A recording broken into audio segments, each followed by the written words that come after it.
Sa lakas ng hampas ng alon, nasira ang mga bahay sa coastal area sa Arevalo, Iloilo City. Ang mga basura at ilang gamit nagkalat sa mga kalsada. Sa datos ng barangay, may 300 pamilya ang apektado. Ang iban ng mga balay nga kapon, parsyal pa lang iban, nagdako na gid. Muna iban nakaladto dire kay reklamo sila niya ang amon to balay ko gid na wasak ng iban. Naperwisyo naman ang baha ang mga taga Zaraga, Iloilo.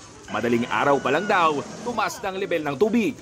Ang gabi lang ginpasaka naman gamit para sigurado. Kung mag-iamo na sitwasyon, gigmat na kamitaan para nga sigurado ba. Sa tala ng Zaraga Disaster Risk Reduction and Management Office, umabot sa 730 na pamilya o 2,561 na individual ang apektado ng masamang panahon.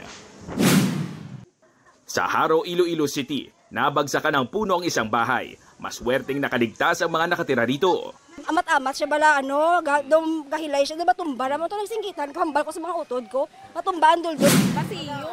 Buhawi naman ang naminsala sa Uton, Iloilo. Natumba ang motorsiklo at e-trike at natiklop ang mabubong ng ilang bahay.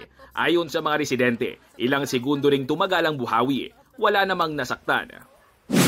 Sa Hamtik, Antique, nilamon din ng malalakas na alon ng kanilang mga bahay. Ayon sa Office of Civil Defense 6, mahigit 160,000 na individual ang apektado ng masamang panahon sa Western Visayas.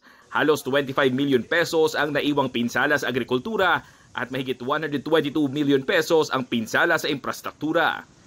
Para sa GMA Integrated News, ako si John Sala ng GMA Regional TV, ang inyong saksi.